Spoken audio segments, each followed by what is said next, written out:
నేను చెప్పినట్టుగా మీరు వీలునామా రాయండి. గంటా మహాలక్ష్మి అనే నేను పూర్తి సమ్మతంతో రాస్తున్న వీలునామా. ఈ వీలునామా ఎవరి బలవంతం లేకుండా పూర్తి ఇష్టంతో రాస్తున్నాను. నా తదనంతరం నా యావదాస్తిని ఈ క్రింది వ్యక్తికి చెందవలసిందిగా కోరుకుంటున్నాను. మీ జయశ్రీ వస్తే చెప్పు, ఈడకొచ్చి నా సెటిల్మెంట్ లో ఏలు పెట్టిందనుకో అడ్రస్ లేకుండా పోతది. బాబుకి చూపు సమస్య ఉందనుకుంటా నరసింహ, వెంటనే కంటి డాక్టర్ చూపించడం మంచిది. అలాగేనమ్మా. ఈరోజు మన రాఘవయ్య కూతురు రమణికి సంవత్సరీకం. రాఘవయ్యకి మాత్రం మనం తప్ప ఎవరున్నాం చెప్పు. కథంచిత్ భవతి దృష్ట్యాన కాల పరిదేవితుం ఇమం ముహూర్తం దుఃఖానా ద్రక్ష్యస్యంతం అనిందితే.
స్వాతి, ఏమైందమ్మా? ఏమైందండి? ఎందుకు ఏడుస్తోంది? చెప్పడం లేదు వాడిని. ఏమైందమ్మా? ఏమైందని అడిగితే చెప్పవేంటి? ఏమైందని చెప్పమంటావు? చెప్తే నువ్వు నాతో కలిసి ఏడుస్తావా? తల్లిని కాబోతున్న విషయం తెలిసినప్పుడే అబోర్షన్ చేయించుకుంటానని చెప్పాను. అంతా కలిసి నా మనసు మార్చేశారు. చివరికి నేను అవమానాలు భరించాల్సి వస్తోంది. ఎవరైనా ఏమైనా అన్నారా? ఎవరి మాటలు పట్టించుకోవద్దని చెప్పానా?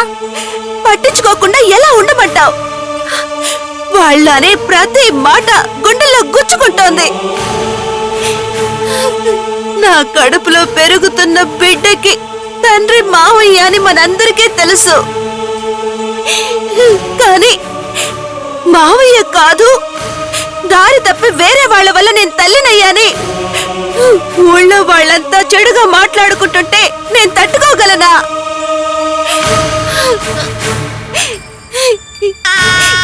ఇలాంటి పరిస్థితులు ఎదురవుతాయనే నేను అబార్షన్ చేయించుకుంటానని చెప్పాను. ఎందుకు ఏదేదో ఊహించుకుని మనసు పాడు చేసుకుంటావు? నీ గురించి ఎవరు తప్పుగా అనుకోరే. అనుకుంటారు, అనుకునేలా చేస్తాడు వాడు. ఎవడు? నువ్వు ఇంతలా బాధపడుతున్నావంటే ఖచ్చితంగా నీ గురించి ఎవడో ఏదో వాగుంటాడు. వాడెవడో ఏమన్నాడు చెప్పు స్వాతి. రాజేష్ నాన్న గుడి నుంచి వస్తుంటే ఎదురుపడ్డాడు.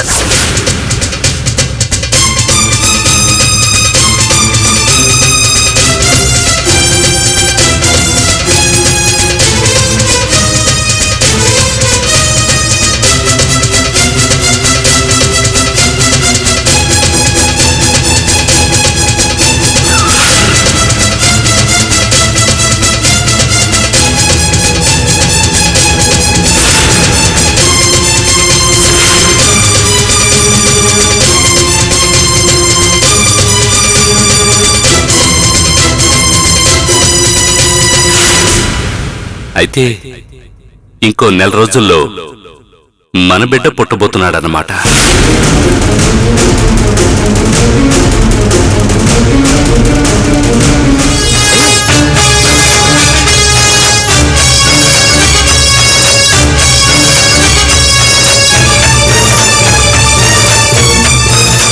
ఈ చెంపదెబ్బకి మరింత ప్రతీకారం తీర్చుకుంటాను. ఏం చేస్తానో తెలుసా? నీ కడుపులో పెరుగుతోందే బిడ్డ. ఆ బిడ్డకి తండ్రి నేనేనని ఊరంతా చాటింపు వేస్తాను.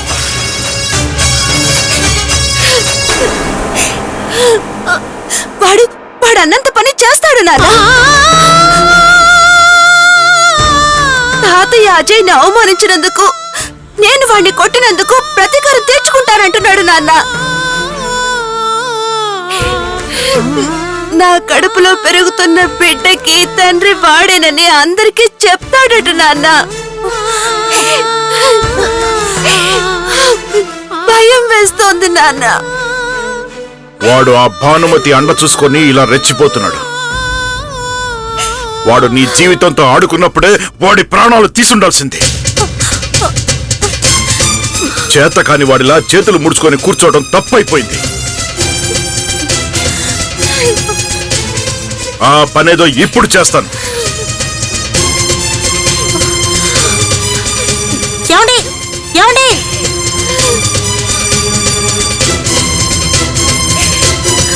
ఏమండి ఏమండి ఎక్కడికి వెళ్తున్నారండి? అసలే వాడికి ఆ భానుమతి సపోర్ట్ ఉంది అంటున్నారు. మళ్ళీ వాడితో గొడవ పడి లేనిపోని ప్రమాదాలు కొని తెచ్చుకుంటారా? వాడి పాపాన వాడే పోతాడండి, వదిలేయండి. నీకు తెలీదు వాడి పాపాన వాడు పోతాడనుకున్నాం కాబట్టే పరిస్థితి ఇంతవరకు వచ్చింది. మన అమ్మాయిని బెదిరించి ఇంటి పరువు తీస్తారని ఛాలెంజ్ చేసినా కూడా ఇంకా చేతులు ముడుచుకొని కూర్చుంటే దా అంత చేతగాని వాడు ఇంకోడున్నాడు.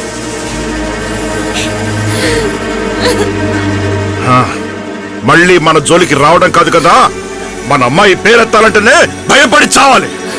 మీ ఇద్దరు జాగ్రత్తగా ఉండండి, నేను వెళ్ళొస్తాను. ఏమండి నా మాట వినండి. ఏమండి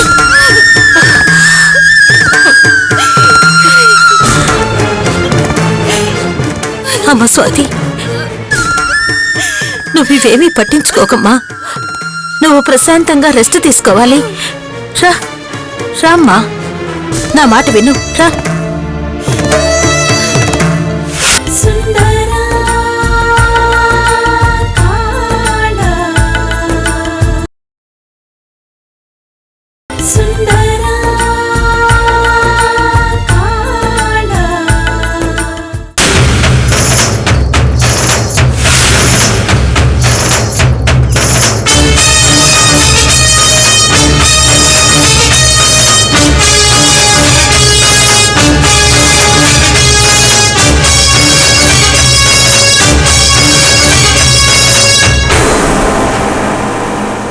డార్లింగ్, నువ్వు చెప్పిన చోటుకి నేను వచ్చేసానురా. వచ్చి అరగంట అయింది. నువ్వెప్పుడు వస్తున్నావు? నన్ను ఇలా రోడ్డు మీద ఎంతసేపు ఒంటరిగా వెయిట్ చేయమంటావు చెప్పు. అసలు నువ్వు ఇంటి దగ్గర నుంచి బయలుదేరావా లేదా?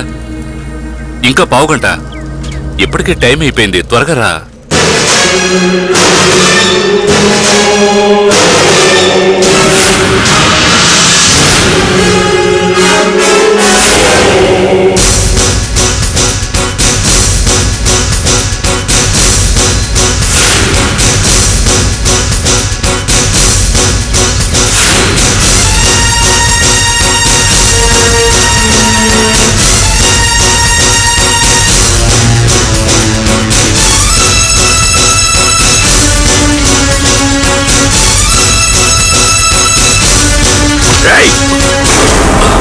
చంపేస్తా. ఎరా?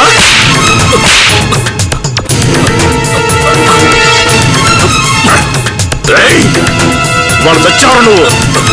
నేను ఆ రోజే చంపాల్సింది. ఇంత ధైర్యం ఉంటే నా కూతురు నడిపిస్తావురా? చంపేస్తా.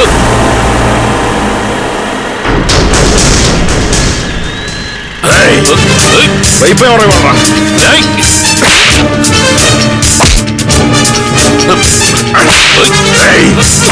వాళ్ళు తెచ్చావు నువ్వు.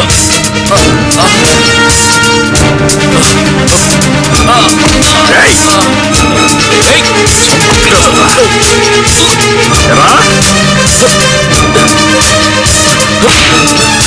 ధైర్యం ఉంటే నా కూతురు నడిపిస్తావా?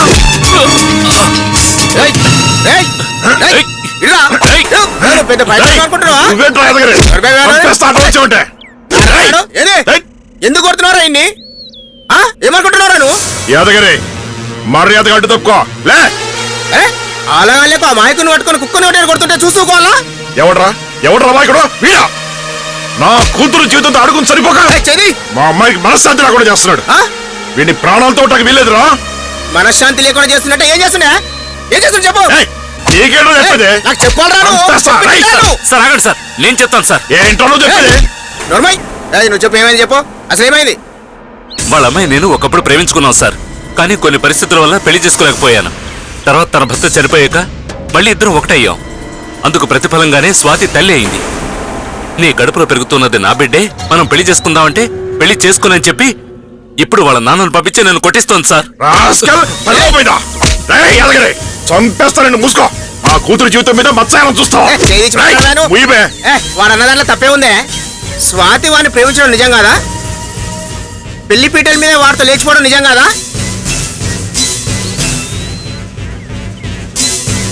శ్రీకాంత్ చచ్చిపోయినాక వీళ్ళిద్దరు ఒకటైరేమో. ఎవరికేరకా? యాదగిరి నిజాలంటూ తెలుసుకోకుండా మాట్లాడుతో. ఊర్లో ఉన్న ఎవరికో నిజాలు తెలియకపోవచ్చు, ఇంట్లో ఉన్న నాకు తెలియదా? నీ కూతురు చేస్తున్న తప్పులు కవర్ చేయడానికి ట్రై చేయి, పర్వాలేదు. కానీ అమాయకుడైన రాజేష్ కొడితే మాత్రం చూస్తూ ఊరుకోండి నేను. అసలు నువ్వెవడరా మాట్లాడటానికి? అన్నే వాడేస్తావరా రే? ఏం బొక్క సురక్షణ చేస్తా బిడ్డ? ఏమనుకుంటున్నారా నువ్వు? నువ్వేంట్రా వాడికి బ్రోకర్ నువ్వు? పిప్పల బస్తా, ఇంకొకసారి మా కుటుంబ విషయాల్లో జోక్యం చేస్తున్నావు అంటే చంపేస్తా. రాజేష్ ఆగరా. ఇంకొకసారి నా కూతురు జోలికొచ్చావంటే నరికి పోగులు పెడతా.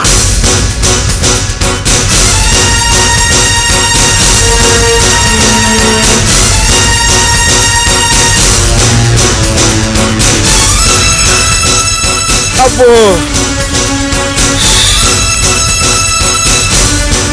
అరే ఇవాళ నా టైం బాగలేదురా, అందుకే నేను కింద పడిపోయినా. రేపు నా టైం మంచి ఉంటుందిరా, నిన్ను కిందేసి తొక్కుతారా, తొక్కుతా.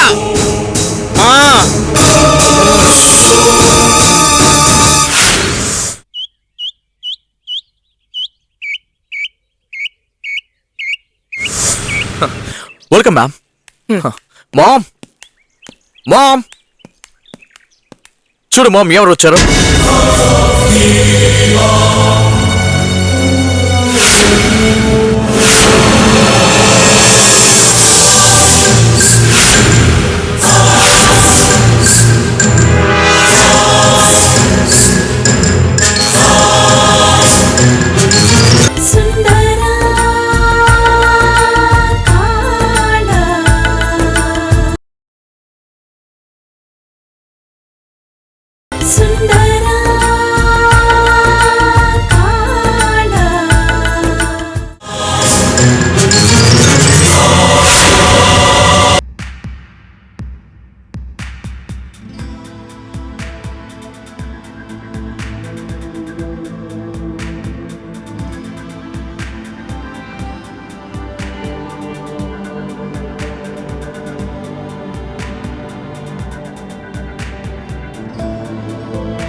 ఏదో మాట్లాడబోయి ఆగిపోయారు.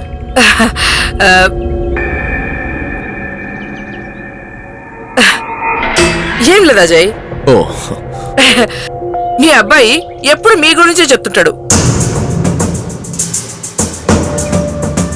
ఒక్కసారి మిమ్మల్ని చూసిపోదామని వచ్చిన. రండి. అజయ్ కూడా మీ గురించి చెప్తూ ఉంటాడండి. చాలా విషయాలు అజయ్కి సపోర్ట్ చేయడం కాకుండా మా అజయ్ కోసం మీరు జైలుకు కూడా వెళ్ళారంట. పోయి వచ్చిన. ఆ నేత్రాదేవి ప్రాణాలతోంటే డ్రగ్స్ కేసులు అన్నిట్లో మేము ఇరుక్కోవాల్సి వస్తుందని దాన్ని పైకి పంపించనీకే పోయినా. కానీ నేను పోయేటప్పటికి దాన్ని వేరే జైలుకి పంపించిండ్రట. ఏం చేసేదానికి లేక బయటకు వచ్చేసిన. కానీ అది ఏడనున్నా సరే పట్టుకుంటా. ఆ నైజీరియన్ చనిపోవడంతో కేస్ క్లోజ్ అయిపోయింది మ్యామ్. ఇంకా దాని గురించి ఎందుకు ఆలోచిస్తారు? ఓ వచ్చిన పని గురించి మాట్లాడదాం. మామ్, మనం ఎంత ప్రయత్నించినా ఆ జానీ గారిని పట్టుకోలేకపోతున్నాం. స్విస్ బ్యాంక్ సీక్రెట్ కోడ్ ఉన్న ఆ లక్ష్మీ నరసింహ వాచ్ ని తెలుసుకోలేకపోతున్నాం. ఈ విషయంలో ఈశ్వరి మేడం హెల్ప్ తీసుకోవాలని డిసైడ్ అయ్యింది. పర్వాలేదు ma'am, we trust her. Eshwari madam ని మనం నమ్మొచ్చు.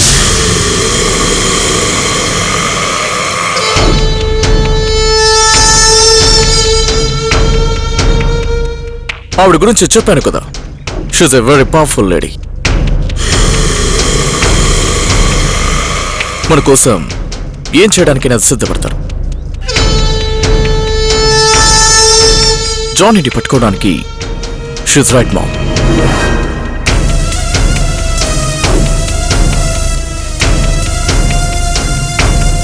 ఆవిడ మీద నమ్మకం లేక కాదురా, ఆ వాచ్ దొరుకుతుందన్న నమ్మకం రోజు రోజుకు పోతోంది. అజయ్ ఎంత చెప్పిండు? 1 కాదు 2 కాదు 200 కోట్లు. అంత డబ్బుని ఎట్లయినా సొంతం చేసుకోవాలన్న కసి రోజు రోజుకి పెరగాలి గాని నమ్మకం తగ్గిపోకూడదు.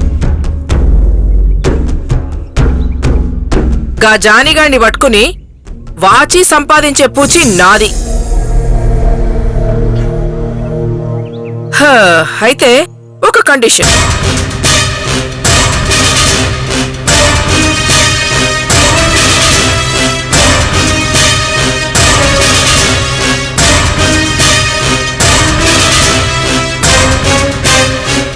ఒకప్పుడు 100కి 1000కి చిన్న చిన్న నేరాలు చేసిన నేను ఇప్పుడు వైజాగ్ సిటీలోనే పెద్ద డాన్గా ఎదిగిన.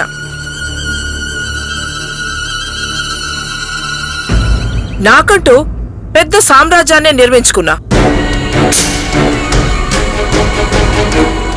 అండర్ వరల్డ్ తోవి మనకి మంచి లింక్స్ ఉన్నాయి.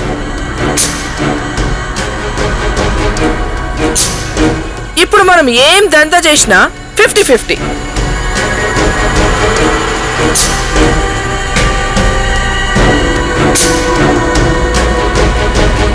ఆ 200 కోట్లు వచ్చినాక నాకు 100 కోట్లు ఇయ్యాలి.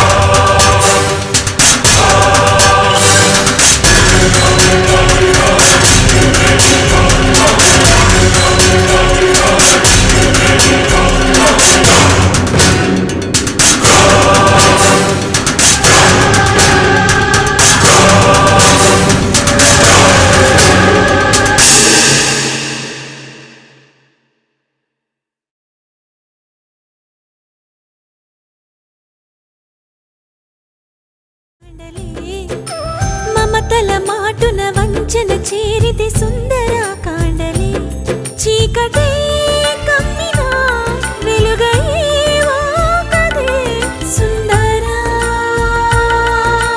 కాండ.